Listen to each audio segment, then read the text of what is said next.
안녕하세요. 군사돋보기입니다. 지난 4일간 러시아의 본토에서 각종 전략시설물이 파괴되자 러시아에서 중대한 결정을 내렸습니다. 현지 시각 10월 9일 푸틴 러시아 대통령은 케르치 대교가 폭발해 붕괴 수준에 이르렀다는 조사 결과뿐만이 아니라 러시아 모스크바 인근의 샤이코프카 공군기지에서 투플레프 22M3 백파이어 전략 폭격기 2대가 파괴되었다는 결과 보고 모스크바 인근의 방송탑까지 파괴되었다는 조사 결과를 듣고 뭔가 결심을 내린 것 같은데요. 20중 방어망을 구축해 놓았다던 케르치 대교는 푸틴의 70번째 생일 바로 다음날 폭발했고 모스크바 내의 공군기지와 방송시설은 러시아가 자랑하는 방공 시스템의 보호를 전혀 받지 못해 푸틴은 자존심을 구길 대로 구겼습니다. 우크라이나 국가안보보좌관은 푸틴에게 고 마릴린 먼로 배우가 대통령님 생일 축하합니다 라며 노래하는 영상과 함께 불타는 케르치 대교의 모습을 올려 푸틴을 조롱했는데요. 이에 대해 화가 날 대로 난 러시아는 이 같은 사건들이 모두 우크라이나의 공격 때문이라며 이에 대해 핵무기로 보복할 것을 시사하기도 했습니다. 그러나 러시아는 사실상 핵무기로 우크라이나를 공격할 준비가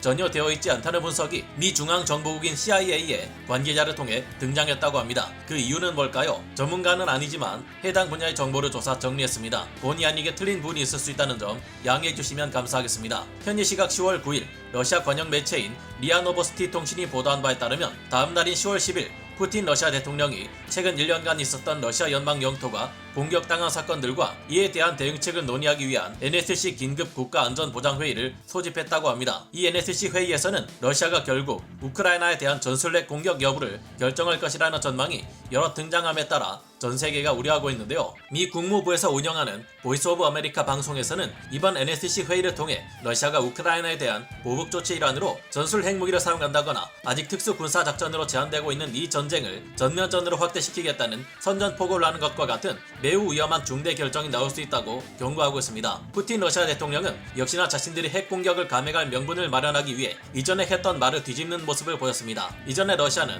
10월 8일 우크라이나 남부 전선의 분수령이 될 사건이었던 케르치 대교 폭발 사건의 원인이 크림반도와 러시아 본토 사이를 오가는 운송업자의 트레일러 차량이 폭발했기 때문이라는 분석을 내놓은 바 있습니다. 그러나 이후 푸틴은 이번 케르치 대교 폭발 사건은 러시아의 주요 민간 인프라를 파괴하기 위한 우크라이나 특수기관의 소행이라는 점에 의심의 여지가 없다는 주장을 내놓았습니다. 그러면서 생뚱맞게도 케르치 대교를 폭발시킨 트럭이 불가리아와 아르메니아, 조지아를 거쳐 러시아로 들어왔고 이 공격을 도운 다른 국가들이 있다는 어이없는 주장을 내놓았는데요. 당연히 이는 원칙적으로 불가능한 말입니다. 지도상으로 볼 때 불가리아는 흑해 서쪽 끝부분에 있고 조지아와 아르메니아는 흑해 동쪽 끝부분에 위치하고 있으며 그 사이에 북쪽에 크림반도와 우크라이나가 있습니다. 아르메니아에서 불가리아로 가려면 조지아를 거쳐 러시아 크라스노다르 지역에서 키레치 대교를 통해 크림반도로 진입, 이후 우크라이나 본토로 지나 동쪽의 불가리아로 가야 하는데 우크라이나 내에서도 가장 치열한 격전지인 남부전선을 지나간다는 것이 말이 안 됩니다. 우크라이나를 통하지 않고 간다 해도 그 사이에 있는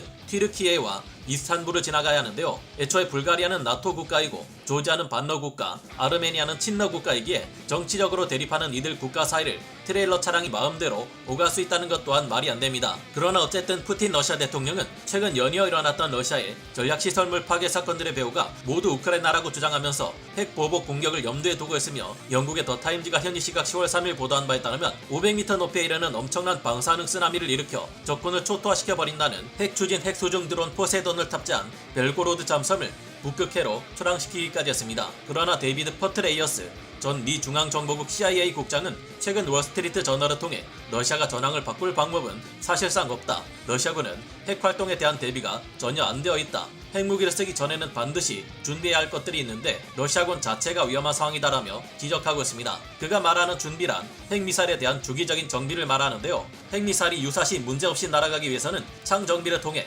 증폭 라이너나 기폭 렌즈와 같은 다양한 부품들을 주기적으로 정비하거나 교체해 발사에 문제가 없도록 조치해 놓아야 하지만 소련 시절부터 러시아군은 이런 준비를 전혀 하지 않았던 것으로 알려져 있습니다. 그러나 이에 대한 반대 의견도 있습니다. 확실히 검증된 소식은 아니지만 몇몇 오신트 정보에 의하면 지난 3월부터 러시아가 가용한 핵탄두가 얼마나 있는지에 대한 전수조사를 했다는 정보도 있었습니다. 그 결과 보유 중인 핵무기에 문제가 많았는지 한결같이 핵무기를 보복할 수 있다는 입장을 밝혀왔던 러시아가 지난 6월 갑자기 핵전쟁은 절대 일어나서는 안 되는 일이라며 입장을 바꾼 적이 있었습니다. 그러나 지금은 그로부터 약 4개월간 시간이 지났는데 4개월이라는 시간은 러시아가 대규모로 보유 중인 핵탄두에 대한 창정비를 진행할 수 있는 기간이며 늦어도 올 겨울쯤이면 다시 핵탄두들의 정비가 끝나 사용할 수 있게 된다는 주장도 있습니다. 그리고 현재 푸틴 러시아 대통령은 다시 핵무기에 대한 이야기를 자주 꺼내고 있으며 실제로 핵무기를 사용하기 위한 조치도 발견되고 있는데요. 여러분은 이에 대해 어떻게 생각하시나요? 지난 전쟁 기간 동안 러시아가 자랑하는